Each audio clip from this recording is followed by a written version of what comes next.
বাংলাদেশ বেতার সিলেট সংবাদ পড়ছি আফিফা আফরিন মিথুন। ষষ্ঠ উপজেলা পরিষদ নির্বাচনের দ্বিতীয় ধাপে সিলেট বিভাগের 10 উপজেলায় ভোট গ্রহণ অনুষ্ঠিত হবে আগামীকাল। সকাল 8টায় শুরু হবে ভোট গ্রহণ, বিরতিহীনভাবে চলবে বিকেল 4টা পর্যন্ত। গত মধ্যরাতে শেষ হয়েছে প্রার্থীদের প্রচারণা। শেষ দিনের প্রচারণায় মাঠ চষে বেরিয়েছেন প্রার্থীরা। বিরামহীন প্রচারে ছিল প্রার্থীদের উন্নয়নের নানা প্রতিশ্রুতি।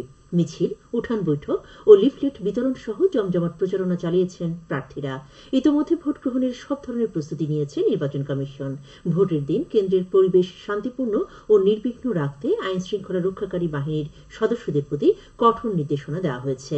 দ্বিতীয় ধাপে সিলেট বিভাগের সুনামগঞ্জ জেলার ধর্মপাশা, তাহিরপুর, বিশম্বরপুর ও জামালগঞ্জ, সিলেট জেলার কোম্পানীগঞ্জ, জৈন্তাপুর ও গোয়েনঘাট, মৌলভীবাজার জেলার রাজনগর এবং হবিগঞ্জ জেলার বাহুপুর ও নবীগঞ্জ উপজেলা পরিষদে ভোট গ্রহণ অনুষ্ঠিত হবে।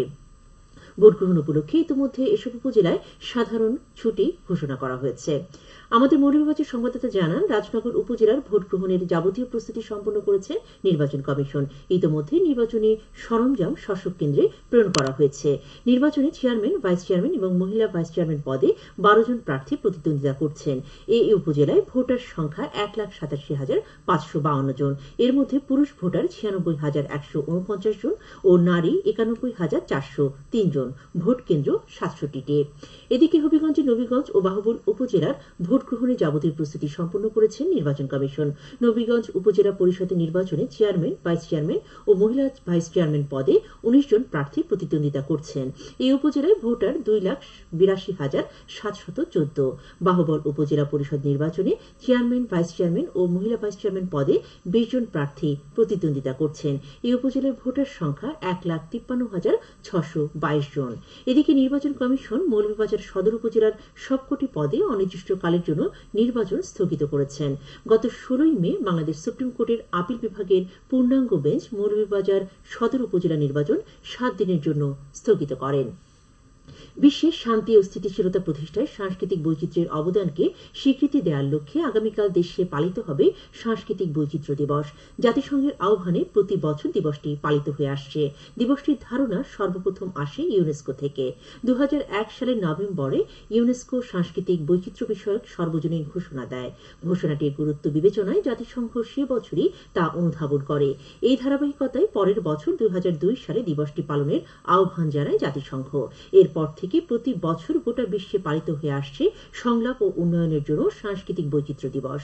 বিশ্বের সব মানুষকে সাংস্কৃতিক বৈচিত্র্যের গুরুত্ব ও সাদৃশ্য সম্পর্কে অবহিত করা এই দিবসের উদ্দেশ্য। যুদ্ধ বিগ্রহ এড়িয়ে শান্তির সঙ্গে বসবাস এবং মিলেমিশে জীবন করার অনুপ্রেরণা দেয় এই দিবসটি।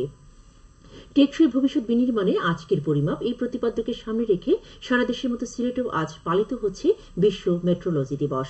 ওজন ও পরিমাপ বিষয়ে সচেতনতা তৈরিতে প্রতি বছরের বিশ্বব্যাপী দিবসটি পালন করা হয়। এ উপলক্ষে জাতীয় মান সংস্থা Bangladesh standards and testing institution বিভিন্ন কর্মসূচি পালন করে। কর্মসূচির মধ্যে রয়েছে আলোচনা সভা এবং প্রচারণামূলক কার্যক্রম। দিবসটি উপলক্ষে র্যালি ও আলোচনা সভা অনুষ্ঠিত হয়েছে আজ মৌলভীবাজারে। বাংলাদেশ বেতার ও বাংলাদেশ টেলিভিশন সহ বেসরকারি রেডিও ও টিভি চ্যানেল প্রচার করছে বিশেষ অনুষ্ঠানমালা। ঐতিহাসিক চা শ্রমিক দিবস আজ। 1921 সালের এই দিনে মূল্যকে চল এই স্লোগান নিয়ে শ্রমিকরা দেশ ত্যাগ করতে গেলে ইস্ট ইন্ডিয়া কোম্পানি নির্বিচারে হাজার হাজার চা শ্রমিককে গুলি করে হত্যা করে। এরপর থেকে দেশের চা বাগানগুলোতে প্রতি বছর এই দিনটি পালিত হয়ে আসছে। দিবসটি উপলক্ষে সিলেট মহানগরীর সহ বিভাগের 4 জেলায় বিভিন্ন চা বাগানে পালিত হচ্ছে নানা কর্মসূচি। এর মধ্যে রয়েছে শোক র্যালি, সমাবেশ এবং সাংস্কৃতিক পরিবেশনা।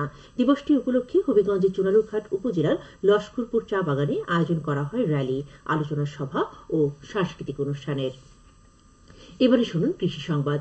চলতি রবি মৌসুমে কৃষি প্রণোদনা কর্মসূচির আওতায় কম্বাইন্ড হারভেস্টার যন্ত্রের মাধ্যমে বোরো ধান কর্তনের উদ্বোধন করা হয়েছে আজ মৌলভীবাজারের কোমলগঞ্জে। উপজেলার আলীনগর ইউনিয়নের তিলকপুর গ্রামে ভার্চুয়ালি প্রধান অতিথি হিসেবে এর উদ্বোধন করেন কৃষি মন্ত্রী, বীর মুক্তিযোদ্ধা উপাধ্যক্ষ ড. মোহাম্মদ আব্দুস শহীদ। খেলার খবর ফুটবল। সিলেটের ওসমানীনগর উপজেলার কোনারাই মাঠে ফ্রেন্ডস কাপ জুনিয়র ফুটবল টুর্নামেন্টের কোয়ার্টার ফাইনালের শেষ খেলায় আজ জুয়েল একাদশ জয়লাভ করে সেমিফাইনালে উন্নীত হয়েছে।